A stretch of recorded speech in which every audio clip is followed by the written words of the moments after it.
Amen. Tout le monde va bien ce matin? À chaque fois que je commence à louer Dieu, j'oublie tous mes problèmes, tous mes soucis. Je me concentre sur l'œuvre accomplie de la croix.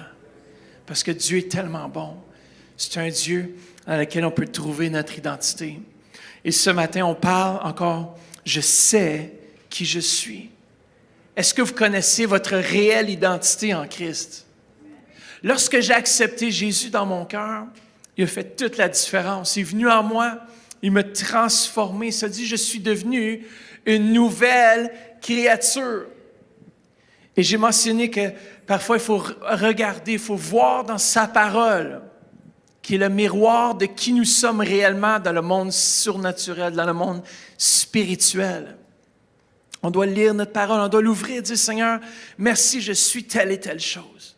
Merci que c'est toi qui m'as donné la vie. Merci que tu me donnes le souffle ce matin. Merci que tu es tout-puissant. Au-dessus de toutes mes situations, mes circonstances, tu es Dieu.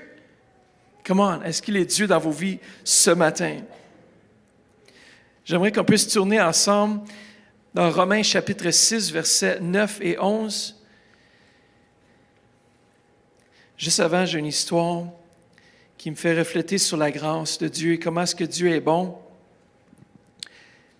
Comment est-ce que vous savez que la grâce de Dieu, elle est ici et qu'elle veut vous toucher?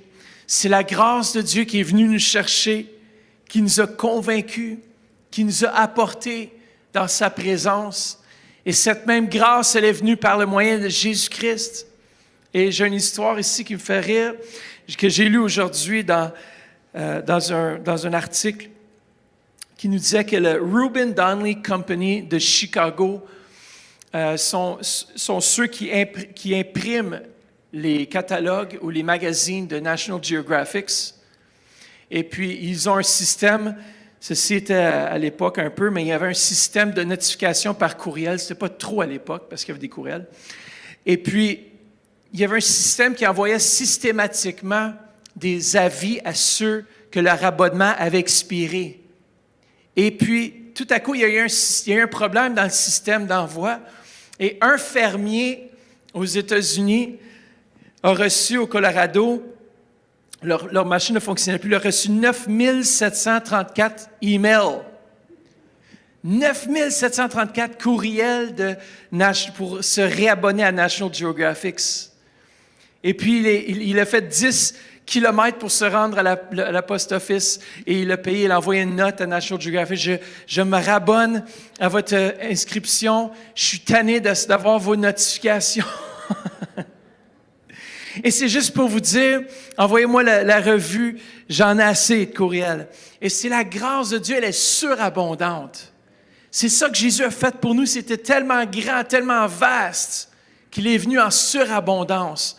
Et je crois vraiment que si on se concentre sur l'œuvre accomplie de la croix, qu'on ne marchera plus dans la condamnation, dans la culpabilité. Ce matin, dans le Romains chapitre 6, verset 9 et verset 11, nous dit ceci. « Sachant que Christ, ressuscité des morts, ne meurt plus, la mort n'a plus de pouvoir sur lui. » Verset 11. « Ainsi vous-même, ça c'est moi et vous, regardez-vous comme morts au péché et comme vivants pour Dieu. » Comment? En Jésus-Christ. Vous n'êtes plus morts, vous êtes morts au péché. Vous êtes devenus une nouvelle créature. Vous ne péchez plus parce que vous êtes une nouvelle créature. Votre esprit ne peut plus pécher. Comment c'est la grâce de Dieu qui est venue et on peut régner en lui. Dieu, lorsqu'il nous voit, il nous voit déjà morts et ressuscités en Jésus-Christ. Lorsqu'on accepte l'œuvre accomplie de la croix, Dieu vous voit justifié. Vous savez, le plus grand problème du christianisme aujourd'hui, c'est la culpabilité. Ah, je suis pas juste, j'ai pas fait assez de choses, j'ai pas fait assez d'efforts, Vous savez, on travaille chaque semaine pour mériter, n'est-ce pas, notre salaire. L'ouvrier mérite son salaire, n'est-ce pas? Vous travaillez chez votre patron, vous placez votre foi en lui qu'à la fin de la semaine, il va vous payer. À moins que vous travaillez pour le gouvernement du Canada, des fois, ça peut avoir un petit délai. Mais vous savez qu'à la fin de la semaine ou à la fin des 2 semaines, vous allez avoir votre salaire. Et souvent, on approche la grâce et le don de la justice que Dieu nous fait de la même façon. Et aujourd'hui, j'ai une bonne nouvelle pour vous, c'est que vous n'avez plus besoin de rien faire sauf de croire dans l'œuvre accomplie de la croix et de marcher aujourd'hui dans ce que Christ a déjà fait pour vous. Durant ce temps des fêtes, il va être important de réaliser que la puissance pour régner est basée sur la personne de Jésus-Christ. Comment dire à quelqu'un, je règne en Jésus-Christ. Ce n'est pas votre arrière-plan familial, votre éducation, votre travail, votre titre, votre compte en banque ou votre beauté. Vous êtes en Jésus-Christ et vous êtes une nouvelle créature et vous êtes ainsi justifié. Combien de vous croyez? Vous savez, pour avoir accès dans la vie à toutes sortes de choses, toutes sortes de bienfaits, il faut croire que nous sommes la justice de Dieu. Il faut croire qu'on a été restaurés dans une relation où est-ce qu'on n'a plus besoin de se sentir coupable. Vous savez, des fois, on dit, « je vais faire 5 services au centre éveil, puis après ça, je vais être correct. » Ou je dois prier tant de temps. Si je ne prie pas tant de temps, il va falloir que je double ou je triple le lendemain. Parce qu'ils ont cette mentalité qu'ils doivent faire. Tandis que la vie de l'enfant de Dieu est accomplie. J'ai plus besoin de faire ces efforts si je suis en Jésus-Christ. Mon père, un jour, m'a dit, « Mathieu, tu as besoin de lire sur la grâce. » Je dis, « Comment ça? Je connais la grâce. Je comprends la grâce. » Il dit, « Non, tu as besoin de lire la grâce. » Alors, j'ai pris le livre de Joseph Prince, « Destined to Reign »,« Destiné à régner », et j'ai commencé à lire ce livre. Et je vous dis, il y a quelque chose qui s'est passé dans mon cœur. Le fardeau du devoir, de l'obligation, de telle ou telle chose, ça a juste tombé. Pourquoi? Parce que si on marche avec ce commandement, si on dit, je dois accomplir telle chose pour être juste, pour être justifié, c'est d'être en bon standing avec Dieu. Si je dois accomplir plein de choses, alors le premier point ce matin que je veux dire, c'est de recevoir versus accomplir. Et le verset clé qu'on lit tous les matins à la prière ici au Centre Éveil, c'est dans Romains 5 au verset 17. Et il nous dit ceci. « Si par un seul homme, par la faute d'un seul, la mort a régné, ceux qui reçoivent avec abondance la grâce et le don de la justice, régneront. À bien plus forte raison, dans la vie, par Jésus-Christ et lui seul. » Comment? Ceux qui reçoivent. La grâce ici, ça veut dire, le mot régner, c'est vraiment de régner comme roi et comme reine. Et la clé ici, c'est de recevoir quelque chose gratuitement, qui était fait pour nous gratuitement. On n'a rien besoin de faire sauf l'accepter par la foi. De dire, je suis Mathieu Justice Turpin. Vous êtes votre nom, Justice, votre nom de famille. Comment? Moi, je suis né dans la famille de Dieu. Lorsque j'ai accepté Jésus, j'ai rien eu besoin de faire sauf le confesser de ma bouche, croire qu'il est mort et qu'il est ressuscité d'entre les morts et qu'il est venu habiter dans moi et je suis justifié. Ça veut dire que j'ai rien besoin de faire d'autre que d'accepter ce cadeau. Ce matin, qui aimerait avoir un cadeau? OK, la première personne qui veut un cadeau vient en avant. Oh! J'entends, c'est toujours le premier pour des affaires gratuites. Alors, je te donne une carte cadeau. Attends une minute. Est-ce que tu le mérites? Il le mérite. Tu peux l'avoir. Durant le temps des fêtes, lorsqu'on donne un cadeau à nos enfants, ils ne vont jamais te dire « Attends une minute. En octobre, j'ai failli un test de maths. En novembre, j'ai failli un test de sciences. Papa, maman, je ne suis pas digne de recevoir ce cadeau aujourd'hui. S'il vous plaît, garde-le jusqu'en décembre prochain. À ce moment-là, on va voir ensemble si je qualifie pour ce cadeau. » Non, un cadeau, c'est gratuit, je te le donne. Jonathan n'a pas posé de questions. Il n'a pas demandé, « Hey, attends une minute, pasteur, est-ce que je suis digne de recevoir? » Quelqu'un d'autre aimerait avoir un cadeau? Ah! Félicitations. Est-ce que tu le mérites? Tu ne le mérites pas, mais je te le donne pareil. Non, parce qu'il n'a rien fait, right, pour le mériter. On n'a rien fait. Je n'ai plus là. Tout le monde, je vais aller le prochain d'aller. Attendez, qui aimerait un cadeau? Non. On reçoit avec l'abondance de quoi? De la grâce. Et le don, c'est un don non mérité, même pas justifié, mais on reçoit cette justice. Ils n'ont pas aucunement résisté. Ils ont dit, non, donne-moi-les, je le prends. Amen. Quand votre patron au travail dit, je vais te donner juste un petit bonus de fin d'année, tu vas pas dire, attendez, patron, je ne suis pas digne de ça. Peut-être l'année prochaine, on révisera mon salaire ensemble, voir si je qualifie pour ça. Tu dis, amène-le. Yes. Alors, écoutez bien, une femme, un jour, qui n'était pas digne de recevoir le pardon de Jésus-Christ. Et vous savez, la culpabilité vient toujours lorsqu'on brise la loi. Lorsqu'on brise la loi, lorsqu'on pêche contre Dieu. Mais Dieu, il est venu accomplir la loi afin qu'on n'ait plus besoin de se sentir coupable lorsqu'on brise la loi. Pourquoi? Parce que c'est une relation. Écoutez, combien d'entre vous faites des erreurs? Pas mal souvent. Bon, moi, j'ai ma main en haut, je fais des erreurs des fois.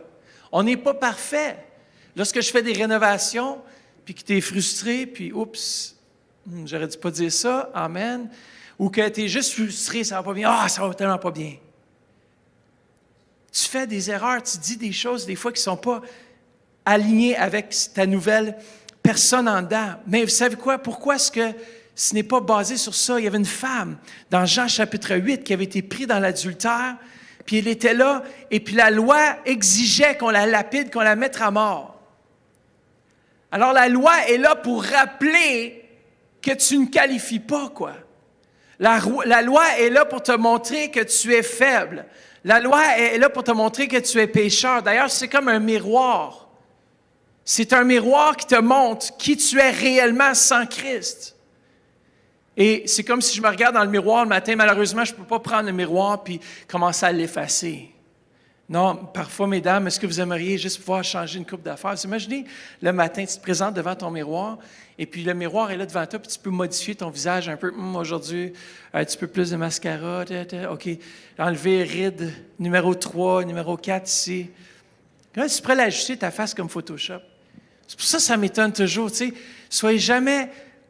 Moi, je ne fais plus confiance aux photos que je vois sur Instagram et ni sur Facebook et peu importe les médias. Parce que je me rappellerai toujours, j'étais dans l'avion en revenant de la Côte d'Ivoire récemment, et puis je regardais, il y avait une fille qui était là, puis qui s'ajustait tout son corps avec un programme. J'étais comme, are you serious? Est-ce que tu es sérieux? Tu es en train de réajuster ses courbes, ses bras? Elle mettait un point ici, un point au coude, puis il y a une petite barre qui faisait... Puis tu vois le bras rentrer dans l'image. J'étais comme, what?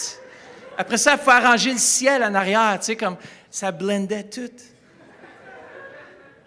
Elle s'ajustait, là, tu sais, comme tu sais, appuyé, puis tu voyais un petit peu les bourrelets, là. Là, tout à coup, elle effaçait, là. Tout rentrait. J'étais comme, non, c'est pas possible. Puis là, elle regardait de côté, de tous les angles. Je dis, lui, son futur chum, il va avoir des méchantes surprises. Attends, mais je suis pas ça, j'ai marié, là, moi. Sont où les photos d'Instagram? Écoutez bien. La loi, c'est comme mis là, c'est comme un miroir. Regardez, pourquoi la loi? Pourquoi est-ce que la loi, elle est là? Et pour nous montrer, regardez dans Romains 3,20, ça nous dit « Aucun homme ne sera déclaré juste devant Dieu par son observance de la loi. Aucun mortel ne sera par conséquent acquitté en accomplissant les œuvres prescrites par la loi. » La loi se borne à faire pleinement connaître le péché. Son vrai rôle, dites son vrai rôle, est de nous en rendre conscients. Le travail de la loi, d'ailleurs dans Romains, un petit peu plus loin, chapitre 4, verset 14, ça dit que la loi produit même la colère de Dieu. Puisque là où il n'y a pas de loi, Il n'y a pas non plus de transgression. La loi a dû venir afin de nous montrer qu'on n'était pas, sans lui, on ne pouvait pas rien faire. Sans lui, on ne pouvait pas être juste. Il est venu accomplir la loi dans sa mort et sa résurrection. Et aujourd'hui, si j'accepte sa mort et sa résurrection, je peux vivre pour lui. Come on. Moi, je me rappellerai toujours lorsque j'étais en Allemagne, sur l'autobahn, en Allemagne. Pas de limitation de vitesse. Ah, c'est le fun! J'étais avec mes parents, tout le monde dormait dans l'auto, 140, là, je regardais si mon père dormait vraiment. Je pesais à fond, là. On était rendu à 150. Là. Tu sais, quand l'aiguille fait... C'était pas un nouveau véhicule, là. Hey, je me sentais libre comme un oiseau. Puis après ça, tout à coup, j'entends derrière... Je regarde, je vois juste un aileron dans mon rétro. Je suis comme, tabarnak, je m'en vais déjà 145, 150 km, je me tasse. C'était une Porsche ou une Ferrari, je ne me rappelle plus lequel, là, mais j'étais comme, ah, lui, il a du power. Mais on pouvait aller à la vitesse qu'on désirait sans culpabilité. Ici au Canada, si on voit le panneau 100 km/h, puis on le dépasse, quand on voit un genre de véhicule plus loin stationné, pourquoi? Parce que ta conscience te dit, oh, tu deviens conscient de ton péché. Combien ont péché ce matin? Merci de votre honnêteté. On va prier pour vous. Priez pour moi aussi, s'il vous plaît. Aïe, aïe, aïe. D'ailleurs, Colossiens 2,14, alors quoi faire avec la loi? Dans Colossiens 2,14, ça dit, il a effacé l'acte, c'est-à-dire la loi divine, rédigée contre nous, qui nous condamnait par ses prescriptions. Et comment est-ce qu'il l'a annulé? En la clouant à la croix. Il l'a cloué à la croix. Il a pris sur lui le fardeau, le souci de la loi. On le voit un peu plus loin dans Matthieu chapitre 5. Lorsque Jésus, il va encore plus loin avec la loi, il la pousse à un autre niveau pour nous faire comprendre que sans lui, on ne peut rien faire. Qu'est-ce qu'il dit dans Matthieu 5, le sermon sur la montagne? Il dit, écoutez bien, vous avez vu que dans la loi, il est écrit que tu ne commettras point d'adultère. Combien de vous connaissez cette loi? Mais Jésus, il dit, c'est pas assez. Imaginez-vous, là, messieurs, aujourd'hui, je suis sûr que vous avez commis l'adultère dans votre cœur à plusieurs reprises. Il dit, celui qui regarde une femme et qui la convoite a déjà commis l'adultère avec elle dans son cœur. Aïe, aïe, aïe, aïe, aïe. Jésus l'a poussé juste un petit peu plus loin pour dire, écoutez les gars, là tu as Pierre qui dit, hey Jean, ça c'est pour toi ça. Hey, Thomas, il dit, moi je doute de ça, là. Ça c'est Jésus qui a rajouté ça, là. Mais écoutez bien, c'est ça.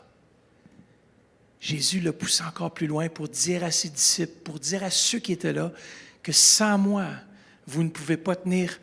Parce que si tu es coupable d'un commandement, ça nous dit que tu es coupable de tous les commandements. Mais aujourd'hui, comme on a été rachetés, quelle est la différence entre la loi et la grâce?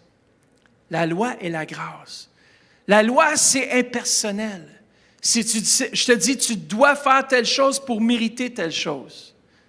Mais la grâce, ça nous dit, selon Jean 1,17, que la grâce et la vérité sont venues à travers Jésus-Christ. Et si on accepte ce don gratuit de Dieu, on est justifié. Est-ce que j'ai besoin de faire quelque chose? Absolument rien. Je le reçois par la foi et je suis justifié. Regardez, la grâce versus la loi. Vous vous en souvenez, lorsque le peuple d'Israël est sorti d'Égypte, on sait que c'était la Pâque, on se souvient de la Pâque, où est-ce qu'ils ont mis le sang sur les linteaux afin que les premiers-nés ne puissent pas mourir. 50 jours plus tard, au mont Sinaï, Moïse reçoit les 10 commandements. Et qu'est-ce qui arrive lorsqu'il reçoit les 10 commandements?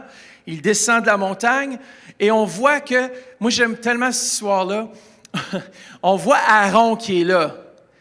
Parce que là, Moïse descend de la montagne puis entend la célébration. Il dit, « Wow, sont-ils en train de louer le Seigneur? » Ben non, ils ne sont pas en train de louer le Seigneur, ils sont en train de louer un idole, un veau d'or.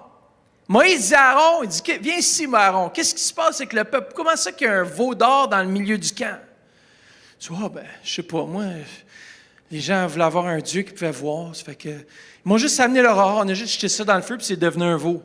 Ben oui, toi, Aaron, hein? T'as pas fait les formes, rien.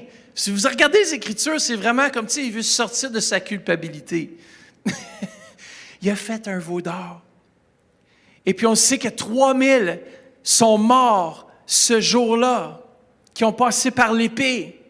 Pourquoi 50 jours après la Pâque, ils sont morts, 3000 hommes sont morts. Qu'est-ce qui arrive 50 jours après que Jésus est ressuscité, le jour de la Pentecôte dans la chambre haute? Qu'est-ce qui s'est passé? Le Saint-Esprit est venu. Et 3000 ont été quoi? Sauvés. 3000 sont venus à Jésus-Christ. C'est pour nous montrer la différence entre la loi qui tue et l'Esprit qui donne la vie. Come on, vous n'avez pas de l'air convaincu ce matin. All right, ça c'est mon point favori ici. Le travail est terminé, on peut s'asseoir. C'est la meilleure position de l'homme, je crois, moi, c'est assis. Oh yes. Après le travail, là, tu sais, tu rentres à la maison, il faut dire à nos femmes, écoute, donne-moi un petit break.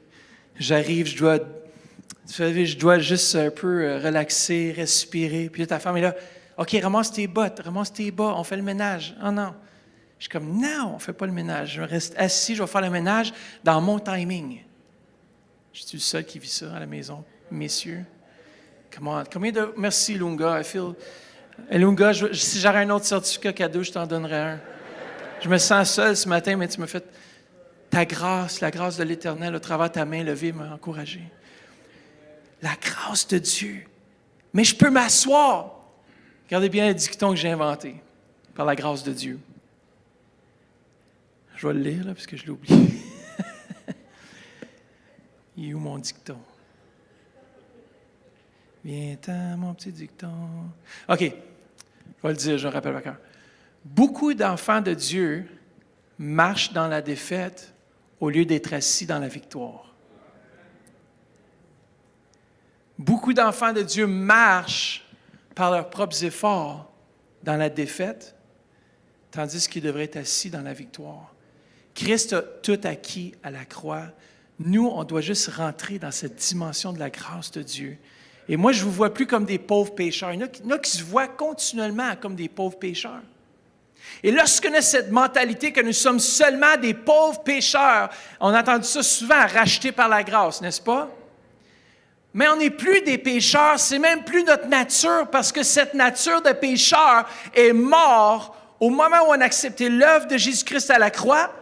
Et si nous, on était en Jésus-Christ, lorsqu'il a été crucifié, lorsqu'il est mort, ça nous dit que nous sommes en lui, on est mort à cause de lui, et on ressuscite une nouvelle créature en lui. Attends, vous ne comprenez pas. C'est que votre ancienne nature de pécheur, lorsque vous acceptez l'œuvre à la croix, par la foi, on saisit des promesses de Dieu par la foi. On saisit ce message, nous sommes morts, dit « Je suis mort ». Ça, c'est votre nouvelle date de naissance. Je suis mort et je suis ressuscité, Matthieu Justice Turpin. Je suis mort, Matthieu pécheur Turpin, et je suis ressuscité, Matthieu Justice Turpin. Vous êtes la justice de Dieu. Et souvent, vos efforts volent votre capacité de régner par sa grâce. Alors, comment être juste devant Dieu? Demande à quelqu'un, comment être juste? Comment être juste? Prochain point. Comment être juste devant Dieu? Comment est-ce que je peux éliminer la culpabilité? Comment est-ce que je peux venir en sa présence sans me sentir que je dois faire quelque chose pour aller dans sa présence? Ce matin, lors de la louange, j'ai rien besoin de faire. On était déjà dans la présence de Dieu. Et c'est ça qu'on désire au Centre Éveil, c'est que vous ayez une rencontre avec la présence tangible de Dieu. On ne vient pas ici juste pour donner des beaux sermons, mais on vient ici pour rencontrer un Dieu qui est vivant. Et moi, je prie qu'à chaque rencontre que vous venez ici au Centre Éveil, que vous ayez une rencontre avec Dieu Saint-Esprit. C'est mon désir pour chacun d'entre vous. que vous ayez une rencontre avec ce Dieu vivant. Mais comment être juste devant Dieu? Regardez bien, la justification est l'habilité de se tenir devant Dieu sans avoir un sentiment d'infériorité ou de culpabilité. Regardons ensemble dans Romains chapitre 3, verset 20, aller jusqu'à 22a, qui nous dit ceci. Comment être juste devant Dieu? Mais maintenant, il nous a été dévoilé comment être en règle avec Dieu sans avoir accompli ce que la loi commande. Dans le temps présent, nous a été révélé une manière comment être déclaré juste, indépendamment des œuvres légales. Regardez bien ça. Dieu nous attribue cette qualité de juste à titre gracieux. Attends, est-ce que j'ai fait quelque chose pour mériter ce titre-là? Par sa grâce, les écrits de l'Ancienne Alliance, la loi et les prophètes ont bien parlé de cette manière d'être juste. Mais, comment est-ce qu'elle devient réalité? Par la foi en Jésus-Christ. Attends, comment est-ce que je suis justifié? En plaçant ma foi en Jésus-Christ. Rien d'autre. Non, rien d'autre, absolument rien.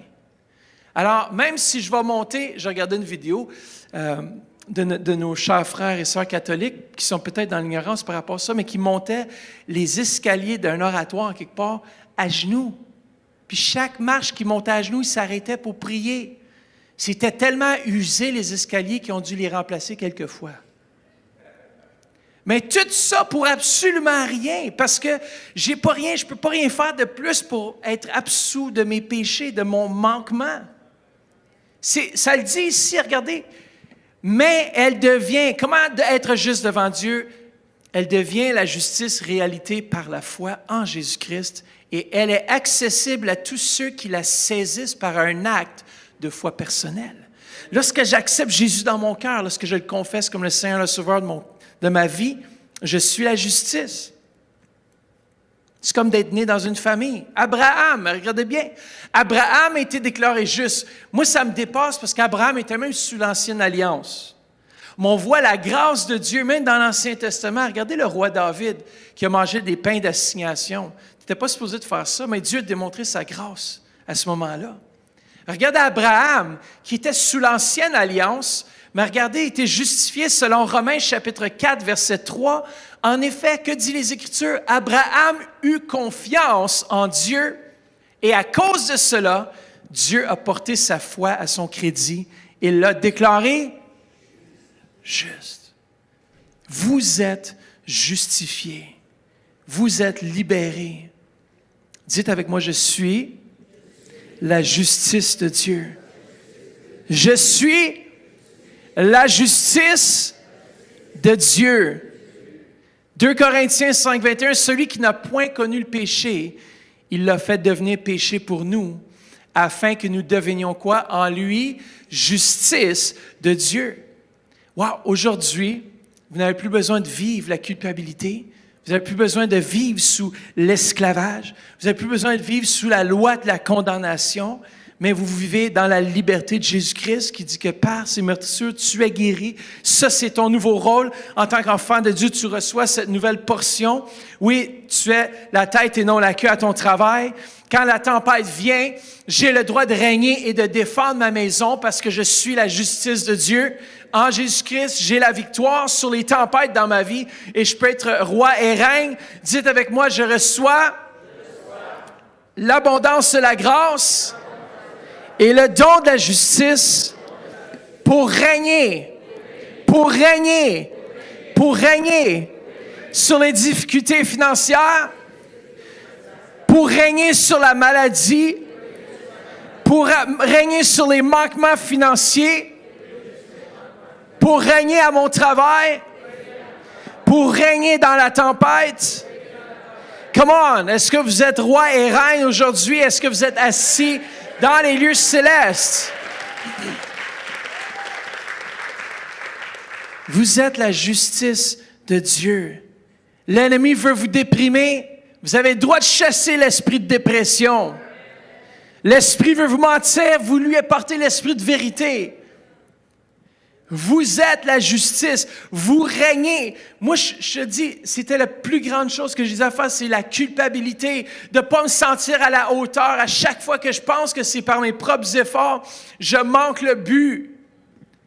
C'est pour ça, d'ailleurs, c'est prouvé que ceux qui prêchent toujours, faites attention de ne pas tomber, faites attention, vous allez peut-être tomber dans le péché, c'est les églises où il y a le plus de péché. Oui, c'est vrai.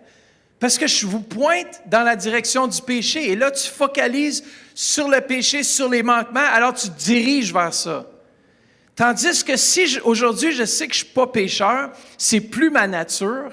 Cette nature-là est morte en Jésus-Christ. Je suis né une nouvelle créature. Aujourd'hui, je peux régner dans mes situations, dans mes circonstances. Je termine juste avec ce point. Imaginez-vous que le sang de Jésus-Christ, parce que ça nous dit qu'une fois qu'il a apporté son sang dans le lieu très saint, écoutez bien, ça nous dit qu'après avoir fait ça, il s'est assis. Et non seulement Christ s'est assis, mais dans Éphésiens 2:11, ça dit que nous sommes assis dans les lieux célestes en Jésus-Christ. Si je suis assis dans les lieux célestes en Jésus-Christ, ça veut dire que le travail est accompli parce que le grand sacrificateur dans l'Ancien Testament, il devait rester debout. Il n'y avait pas de chaise dans le lieu très saint. Mais sachez qu'il y a une chaise qui était placée dans le lieu très saint afin que Christ soit assis là et qu'il puisse régner, être le roi. Et nous aussi, maintenant, aujourd'hui, on est assis à la même place, dans le même siège pour régner sur nos vies, pour régner sur le péché, pour régner sur la maladie, pour régner sur ces choses. Vous êtes la justice de Dieu. Moi, je ne vous vois pas comme des pauvres pécheurs, je vous vois comme des riches enfants de Dieu. Votre ADN est différent, vous avez été transformés, vous avez été transplantés. Yes! Je suis mort. Matthieu, mort Turpin, est mort. Et Matthieu, pécheur Turpin, est mort.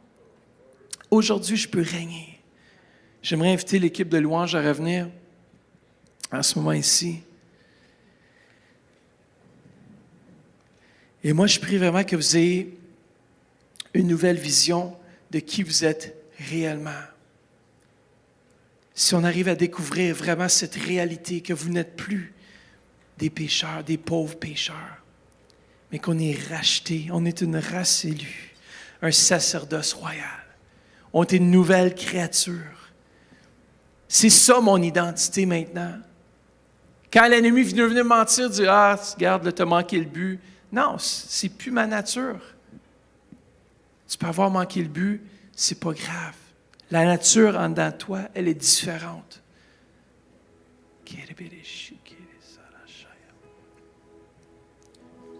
Si on peut faire le dernier chant qu'on a fait. Alors, tous ceux et celles qui nous viennent présentement aussi par la radio, peut-être vous êtes là, puis vous vous condamnez, vous vous culpabilisez. Peut-être que c'est cette voix qui vous dit, vous n'êtes pas à la hauteur. Et ce matin, j'aimerais qu'on puisse juste prendre un instant. S'il y a des gens dans celui qui diraient qu'ils n'ont jamais accepté Jésus dans leur cœur, c'est le premier pas. Si on accepte ce sacrifice qui a été fait à la croix. Si vous êtes ici dans ce lieu, faites juste lever la main. Dites, moi, Pasteur Matt, j'aimerais ça accepter Jésus dans mon cœur. Si vous êtes ici, faites juste me faire signe en levant la main. Est-ce qu'il y a quelqu'un ici dans ce lieu qui dirait, moi, j'ai besoin de Jésus? Peut-être que vous êtes à la radio aussi, on va prier avec vous. Est-ce qu'il y a quelqu'un qui me ferait signe qui dirait, moi, j'ai besoin de Jésus dans ma vie? Yes. Je vois cette main. Est-ce qu'il y a quelqu'un d'autre qui dirait, moi, j'ai besoin de Jésus? On peut la descendre après. Y a-t-il quelqu'un d'autre qui dirait, moi, j'ai besoin de Jésus? Le plus beau cadeau, la plus belle chose qu'on ne peut pas vous offrir dans le temps des fêtes, c'est Jésus, mort, ressuscité, pour nous donner la vie éternelle. J'aimerais qu'on puisse en ce moment ici prier pour Ménès Denise, qui est ancienne ici au Centre Éveil, qui selon les diagnostics du médecin, lui, ça ne va pas très bien. Mais on va prier parce que notre Dieu a toujours le dernier mot. Comment? Il a le dernier mot. Ce n'est pas son identité, la maladie n'est pas l'identité de Ménès Denise. La guérison et la liberté, c'est vraiment sa nouvelle identité. Alors j'aimerais qu'on puisse juste élever nos voix quelques instants, qu'on puisse prier pour elle. Seigneur, on te remercie que tu puisses aller toucher Ministre Denise présentement. Père, on te remercie que tu es le Dieu qui guérit. Père, on cancelle toute cellule cancéreuse dans ce corps. On commande maintenant au nom de Jésus que la vie revienne dans ce corps. Dans le nom précieux de Jésus, on maudit toute forme de cancer, toute trace de cancer. Et Père, on appelle la vie là où il y a la mort. Père, on l'appelle à la vie maintenant. Au nom de Jésus-Christ, Satan, tu enlèves tes mains. On est le corps de Christ, uni, une voix. Et on te parle maintenant. On te dit, tu lâches son corps. Que toute cellule redevienne saine au nom de Jésus. Maintenant, au nom de Jésus, on parle à ses poumons, on parle à son sang, on parle à ses os maintenant de reprendre vie, de retrouver la forme, la vitalité. Au nom de Jésus-Christ de Nazareth. Au nom de Jésus. Yes.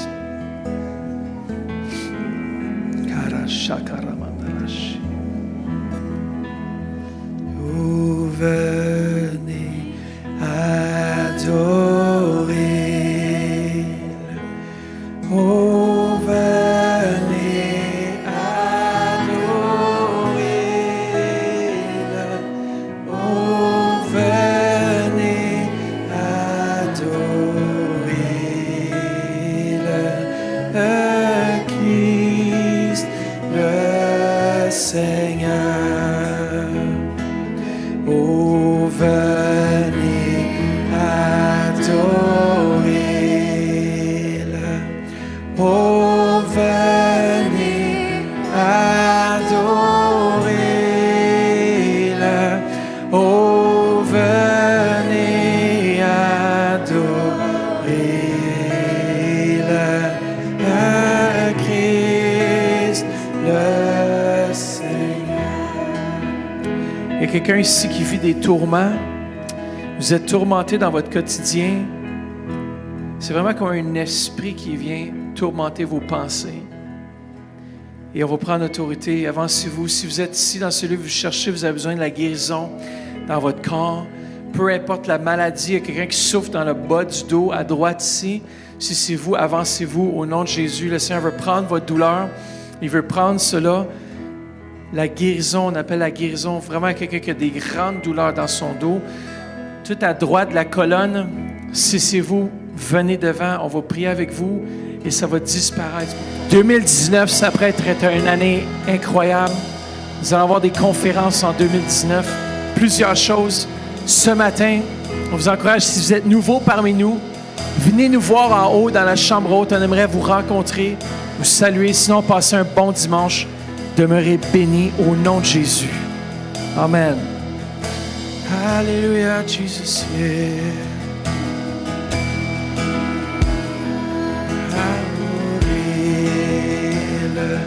Oh, venez adorer.